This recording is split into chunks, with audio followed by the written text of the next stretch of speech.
Good afternoon. I am Asa Mayo, graduate student at Georgetown University. This analysis is for the Foundations of Real Estate Markets course, Spring 2019. Today, I'm going to provide an analysis of the Lakeforest Mall site, as well as offer some recommendations for redevelopment of the site. As part of my analysis, I will provide some details about the existing site to get oriented on the location and the surrounding market. I will also provide an analysis on the office, housing, and retail markets. I will discuss the impact on the site if it were mixed use. And lastly, I will offer recommendations on redeveloping the site. The existing site is located 25 miles northwest of Washington, D.C., and is only a 15-minute ride from the Capitol Beltway. The existing site is off I-270 at exit 11, just east of the intersection of Frederick Avenue, Route 355, and Montgomery Village, Route 124. Other roadways surrounding the site are Lost Knife Road, Odenhall Avenue, Lakeforest Boulevard, and Russell Avenue. Montgomery Village, a main roadway that provides access to the mall, as well as I-270 north and south, carries roughly 47,000 cars a day. Frederick Road, another main surface road, runs parallel to I-270 and offers congestion relief for the I-270 corridor, and it carries roughly 35,000 cars a day. The physical address of the site is 701 Russell Avenue, Gaithersburg, Maryland, 20877. This super regional mall opened in 1978 and sits on 103 acres. The site is zoned as C2 commercial and provides 1.1 million of retail space. The mall was renovated back in 2000 and currently has a 25% vacancy rate. Although vacant at 25%, the mall is well anchored with national retailers and provides over 5,700 parking spaces. The major retailers are Lord & Taylor, Macy's, JCPenney, and Sears. Lakeforest Mall was owned and managed by Simon Property Group from 2007 and until 2011, until they defaulted on the mortgage and the mall was put up for sale. The mall was sold at auction for $19.1 million after the mall's owner, 5 Mile Capital, went into foreclosure. The mall was sold to U.S. Bank at the fraction of the $100 million asking price that it had back in 2012. The property is currently owned by 5 owners: JCPenney Properties, LT Propco LLC, May Properties of Maryland Inc., Northwest Gaithersburg LLC, and U.S. Bank National Association. Having 5 owners makes it a challenge when trying to redevelop the site. The site is zoned C2 commercial. This super regional mall opened in 1978, sitting on 103 acres, and provides 1.1 million square feet of retail space. The mall was renovated or expanded back in 2000 and currently has a vacancy rate of 25%. The mall is well anchored with national retailers and provides over 5,700 parking spaces. The major retailers are Lord & Taylor, Macy's, JCPenney, and Sears. Lakeforest Mall was owned and managed by Simon Property Group from 2007 to 2011 until they defaulted on the mortgage and the property was put up for sale. The mall was sold at auction for $19.1 million after the mall's owner, 5 Mile Capital, went into foreclosure. The mall sold to U.S. Bank at a fraction of the $100 million asking price back in 2012. The property is owned by 5 owners: JCPenney Properties, LT Propco LLC, May Properties of Maryland Inc., Northwest Gaithersburg LLC, and U.S. Bank National Association. These 5 owners make it a challenge when trying to redevelop the site. The site is elevated off the main roadway, however, it is hidden behind dense trees that block visibility to the main site. The site gradually slopes from the southeast to the northwest, outfalling into 3 detention ponds. There are multiple municipal or local parks within a mile of the site.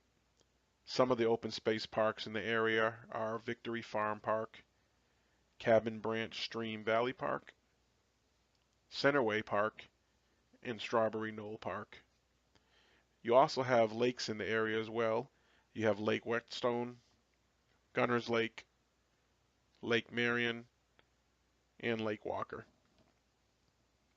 Transportation is provided through various means, including auto, bike, or public transportation. There are several roadways that provide access to the site. You have the I-270, I-370, you have Route 355 or Frederick Avenue, and Route 124, which is the Mid-County Highway, and then you also have Montgomery Village Avenue. Road traffic can be congested at times. As mentioned earlier, Frederick Road and Montgomery Village, they have 47,000 and 35,000 cars that they see daily, respectively. The Lakeforest Transit Center is also located adjacent to the mall on the south side of the property. The transit center is off of Lost Knife Road and Odenhall Avenue. The transit center opened in the late 90s when the Montgomery County Council approved a condemnation of land for construction for 2 bus bays. At that same time, there was a perpetual easement put in place for use of the transit center. The transit center offers a 300-space park and ride lot and also provides access to 7 local bus routes and 2 metro bus stops with daily boardings of about 4,000 per day. This next slide shows the primary and secondary trade areas. The primary trade area, which is shown in yellow, can access the site within a 10 to 15 minute drive. The secondary trade area, which is shown in the orangish color, can access the site within a 25 to 30 minute drive. Some of the things I considered when looking at the boundaries for the primary and secondary trade area are the roadways and freeways, as well as public transportation such as bus or train that services the site. The primary trade area is where I would expect most of the customer base to come from. As I said, they're only a 10 to 15 minute drive away. And then the secondary trade area are for those customers that will be desire to come to the site based on some specialized offering that the site has. Now that I have provided some basic information on the site, let's go ahead and get started with the office market analysis. According to the fourth quarter 2018 Suburban Maryland Office Market Report, Suburban Maryland's office market tightened in the fourth quarter due to decline in occupancy that was recognized in the third quarter. The primary trade area reflects just over 4.6 million square foot of office space in inventory with a 9.8% vacancy rate. Net absorption rate year to date is showing 223,357 square feet. And that breakdown is Class A, 309,644 square feet, Class B, 2,489 square feet, and Class C, negative 88,876 square feet. Currently, there is also no construction underway for office space within the trade area. In the trade area, there are just over 3,700 businesses. The expected job growth from 2015 to 2025 is expected to be less than 2%. Despite having less than 2%, this will still account for almost 8,000 additional jobs. The industries that are shown to be performing well, according to the 2015 Site-Wise Resident and Workforce Demographics Report, are finance and insurance, manufacturing, wholesale trade, and professional, scientific, and technical services. Wholesale trade and professional, scientific, and technical services have the highest number of employees, and with the job growth, it would suggest that office space demand would be needed in these industries. The current unemployment rate as of February 2019 is 4%, which is up slightly from January following a 35-day government shutdown. Montgomery County recognized a decrease in vacancy rate due to new lease of office space by Leidos. Vacancies are increasing in Class C buildings that are located in areas that are less desirable and need renovations. In the table shown, there are a few sites ranging from 33% all the way to 100% vacancy rate. The average rental rate has continued to increase with the relatively low vacancy rate, and currently we have rents averaging roughly $23 a square foot. In summary, the suburban Maryland office market shows no signs of slowing down. The market as a whole is showing positive signs. For instance, you have Trophy Development in Bethesda, which continues to sign leases at record-breaking rates, competing with top market deals in Northern Virginia and Class A rents in DC. We have Marriott International in Bethesda, which officially ground broke on the new headquarters in second quarter of 2018. The headquarters, which is set to complete in 2022, will house over 4,000 employees. Vacancy rates continue to drop as we have seen new leasing activity, which closed the fourth quarter 2018 with over 400,000 square foot, increasing the annual total to over 2.4 million. One of the largest renewals was by the federal government, specifically the General Service Administration and the U.S. Department of Veteran Affairs, which renewed almost 130,000 square foot of office space. Year-to-date absorption rates in suburban Maryland is positive, which we had 54,000 square foot that was captured in the fourth quarter of 2018. With the help of positive absorption, overall vacancy in Montgomery County declined by 130 basis points year over year, closing the year at 16.6%. The only new construction that was delivered in 2018 was 75,000 square foot of office space that is fully leased to the state of Maryland. Job growth was modest in 2018, posting just over 8,000 net new non-farm jobs.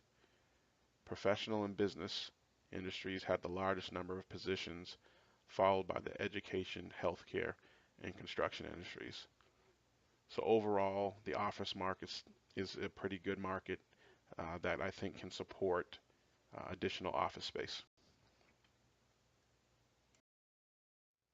Next, we'll turn to the housing market and begin the analysis. Population in the market over the last 10 years has averaged a 6.2% growth. Population between 2015 and 2020 is expected to slow down a little, however, continue to grow with a 5.66% increase. Population is currently 51% female to 49% male in the trade area. Millennials aged 23 to 38 and Generation X aged 39 to 53 have the greatest concentration of population and will have the biggest impact on the demand for housing in the future. Over the next 10 years, Millennial and Generation X are expected to make shifts in housing needs. Millennials should be starting families and will want affordable housing, while Generation X, on the other end of the spectrum, will be looking to downsize as their children move out of the house and don't need a large home anymore. Households over the last 10 years have averaged a 5.94% growth. The median household income is almost $86,000. However, 30% of the population earns less than $50,000 annually. The chart on this slide breaks down the percentage of people that make a certain income. Female median earnings is $57,475 compared to the male earnings of $59,841. 52% of households are married, while 34% are single, and the average size is 2.8 persons per household. There is a total of 25,620 housing units in the trade area with a housing density of 2,500 per square mile. Housing units over the last 10 years have increased by 10%, with 48% of those homes being renter occupied and 52% being owner occupied. Median home values are estimated to be north of $380,000. Owner monthly cost for housing is 23% of household income, or roughly $2,200. This would include mortgage, taxes, insurance, and utilities. Median monthly rent is $1,634 compared to what it was in December of 2015 at $1,440. Median rent has increased by approximately 12%. Rent has increased from the asking price of $1,358 to $1,493, up $135 since the end of 2010. However, in Q4 2015, this had a slight decrease of 0.1%, second only to the decrease of 0.4% in November of 2015. Similar household offerings for rentals are primarily Class A apartments, featuring great amenities for renters. There are, however, a limited number of studio apartments. Housing structure type has the greatest concentration in one-unit attached and multi-unit with 5 to 19 dwellings. The greatest concentration of housing was built in 1970 to 1989, which is 57.6% of housing. Schools in the area do not have a strong rating. Most schools are rated 5 out of 10 or lower. All schools had poor test ratings, 3 out of 10 or lower, and the percentage of low-income families was over 80%. The majority of students are Hispanic, followed by African American, and the chart on this slide shows the demographic breakdown as well. The schools in the area that are within a few miles of the site are South Lake Elementary School, which has a rating of 3 out of 10, which is a mile away.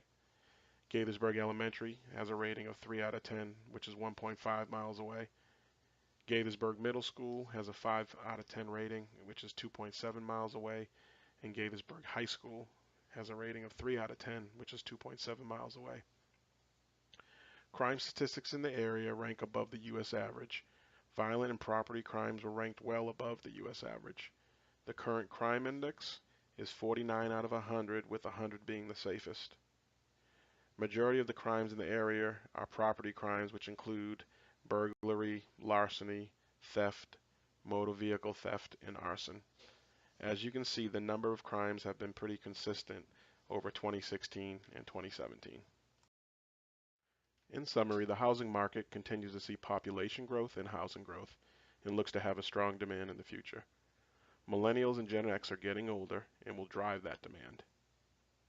Gen X will be looking to downsize and millennials will be looking to buy affordable homes.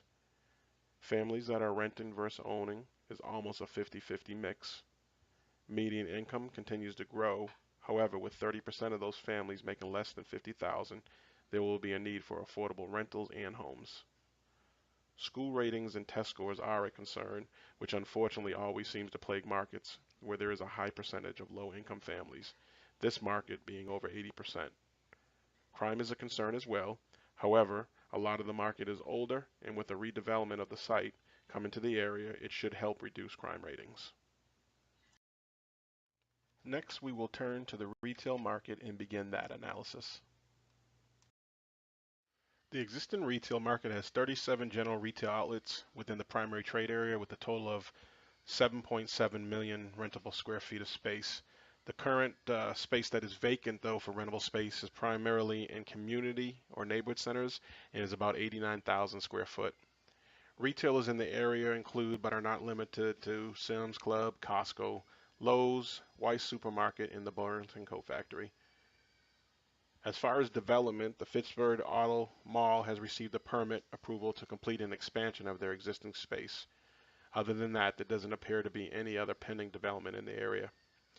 The Lakeforest Mall, primarily trade area, has 31,000 households with an expected growth of 5.7%. So that means there will be an additional 1,782 households between 2015 and 2020. There are 67% of those family households and then 32% of non-family households.